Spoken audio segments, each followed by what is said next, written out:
नाही, आता निवडणूक लागलेली आहे. विरोधासाठी विरोध म्हणून उमेदवार उभे असले तरीसुद्धा ही निवडणूक भारतीय जनता पक्ष गांभीर्याने लढेल आणि ही निवडणूक भारतीय जनता पक्ष जिंकेल. निवडणुकीच्या या प्रक्रियेची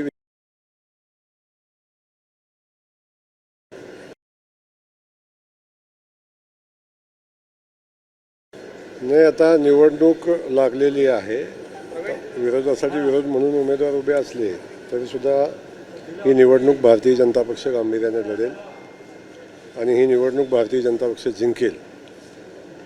निवडणुकीच्या या प्रक्रियेची विजयाची औपचारिकता बाकी आहे. अशा पद्धतीची परिस्थिती असली तरी आम्ही कुठल्याही परिस्थितीत गाफील न राहता ही निवडणूक आम्ही गांभीर्यानं लढू आणि आम्हाला अपेक्षित असणाऱ्या मताधिक्यानं आम्ही जिंकू. कुठेतरी आपण बिनविरोधचं आव्हान जे आहे ते केलं होतं.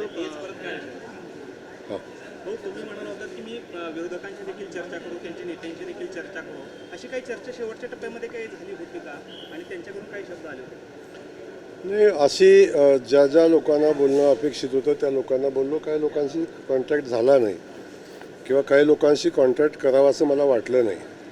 अशा लोकांशी बोलणं नसेल, परंतु बहुतांश लोकांनी बघितलं आपण की उमेदवारी मागं घेतलेली आहे आणि ते सगळे भारतीय जनता पक्षासोबत राहून भारतीय जनता पक्षाच्या उमेदवारांना जिंकण्यासाठी सगळे मिळून प्रयत्न करतील. उपद्रव्य मूल्य माजवण्यासाठी हा केलेला प्रयत्न आहे.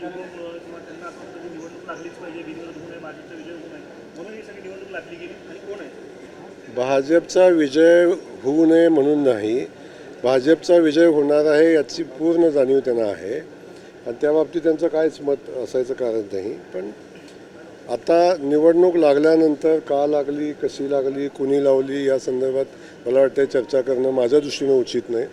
माझ्या दृष्टीने हेच आहे की ही निवडणूक आता आपण ताकदीनं लढली पाहिजे. आम्ही ताकदीनं लढू आणि मी आज सांगतो की जे मार्जिन असेल ते भविष्यात उमेदवारी करण्याचा विचार करणार नाही अशा पद्धतीचं मार्जिन या निवडणुकीचं राहील.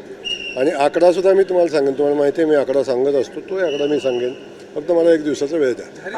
ही जी लढत आहे ती वसंत देशमुख यांची आहे का यांच्या बॅक ऑफ द माइंड कोणाचं डोकं चालतंय या निवडणुकीमध्ये झारीतला शुक्राचार्य कोण इथं झारीतला शुक्राचार्य कोणी नाही. निवडणूक वसंतराव देशमुख लढत आहेत, त्यांच्या मागं कोण आहे त्यांची ताकद राहिलेली नाही. त्यामुळं कोण पाठीमागं आहे कोण पुढं आहे बघायची काही कारण नाही. शेवटी एक आहे की लोकशाहीमध्ये विरोधक एकदा उभा राहिल्यानंतर त्याला कमी समजायचं बिलकुल कारण नाही. एकदा उमेदवार उभा राहिला की आपण जी निवडणूक लढतो ते गांभीर्याने लढली पाहिजे. आम्ही लढू. वसंत देशमुख हे मोहिते पाटलांच्या निकटवर्तीय मानले जातात. मग ही लढत जी आहे ती जयकुमार गोरे विरुद्ध मोहिते पाटील अशी लढत होईल का? मला एक समजत नाही, ज्यांच्याकडं 620 16 मतातली 16 मतं नाहीत अशा लोकांशी लढाई व्हायचं काही कारण नाही. ही लढाई जी आहे ही औपचारिकता आहे आणि औपचारिकता आम्ही पूर्ण करू 18 तारखेला. विनाकारण कुणाचं तरी नाव घेऊन कुणाला तरी मोठं करायचा प्रयत्न करू नका आणि ज्या कारणासाठी निवडणूक लागली ते कारण आपण साध्य करू नका.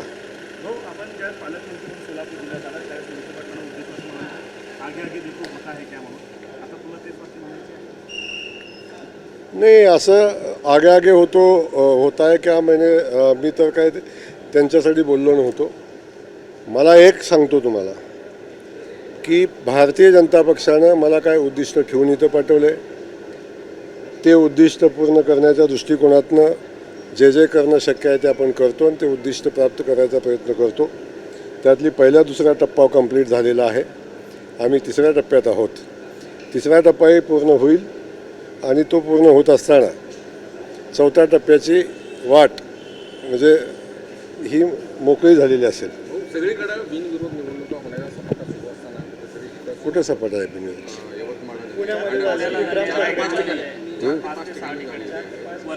सोलापुरात बिनविरोध न होण्यामागं म्हणजे काहीतरी यश आहे का भाजपचं? अपयश तुमचंच आहे. तुम्ही लोकशाहीत असा विचार करता हेच मुळात योग्य नाही.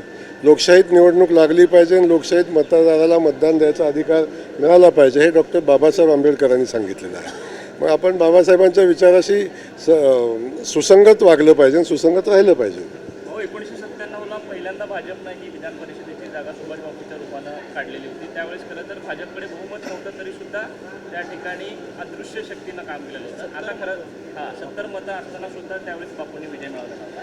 आता भाजपकडे बहुमत आहे, यावेळेस वेगळी अदृश्य शक्ती विरोधकांकडून काम करेल असं वाटतं? नाही, बिलकुल सगळ्या अदृश्य शक्तीवर माझं बारकाईने लक्ष आहे. अजिबात काळजी करायचं कारण नाही. आणि अशा अदृश्य शक्तीवर बारकाईने नजर ठेवून आपण काम करू.